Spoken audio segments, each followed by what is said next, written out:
Su hing tahab täna kergust ja universum näitab, kus koorem maha panna. See sõnum toob sulle selguse kohta, mis on viimasel ajal liiga raske olnud. Mitte selleks, et koormust suurendada, vaid selleks, et näha, kuhu tagasi tuua kergus, ausus ja püha suund. Sauade poiss alustab tänast energiavoogu helge ja tärkava sagedusega. See kaart on nagu inglihääle esimene sosin, mis kutsub sind tagasi kergusesse.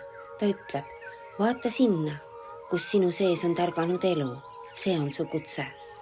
Sauade poiss on inspiratsiooni ärkamine, säde, mis tõuseb pärast vaikust. See ei ole tohutu plahvatus ega dramaatiline muutus, pigem väike leegike südames, mis ütleb, et midagi uut tahab su ellu tulla. Nagu uus idee, uus mõte, uus rõõm ja see energia on väga puhas. Kohe selle järel tuleb Sauade 10, kaart, mis näitab, et sa oled liiga kaua kandnud koormaid, mis ei ole sinu omad. See kaart ütleb ausalt ja otse, sa ei pea kõike üksi kandma, sa ei pea kõiki rolle korraga hoidma, sa ei pea olema tugev seal, kus su hing tahaks puhata. Midagi sinu igapäevases rütmis on läinud ülekoormusesse. Midagi, mida sa oled püüdnud kanda, ei ole enam sinu tee osa.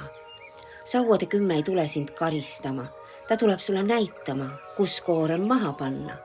Ja see on tänase päeva kõige olulisem sõnum. Ole enda suhtes aus.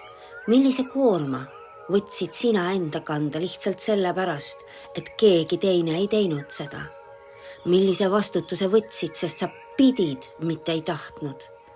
Sinu hing vajab täna ruumi. Ja siis The Hierophant ehk ülempreester. See kaartub kogu sõnumi kokku väga pühal viisil. Ülempreester siin on sinu kõrgem juhatus, sinu hing ehk kõrgem mina, mis näitab nüüd, mis on päriselt sinu tee ja mis ei ole. See kaart ütleb, püha töö tuleb kerguse kaudu, mitte kurnatuse kaudu. Sinu missioon eeldab puhtust, mitte kannatust, üleelamisi. Ainult see, mis on kooskõlas sinu kõrgema tõega, jääb sinu teele. Täna tulevad vastused just läbi sisemise vaikuse. Mida sa peaksid vabastama? Mida sa peaksid edasi kandma? Ja mis tahab sinu ellu tulla uue leegina? Ülempreester kinnitab. Kergus ei ole põgenemine. Kergus on su hinge päris seisund. Täna on see päev, kus koorem langeb ja valgus leiab tee tagasi.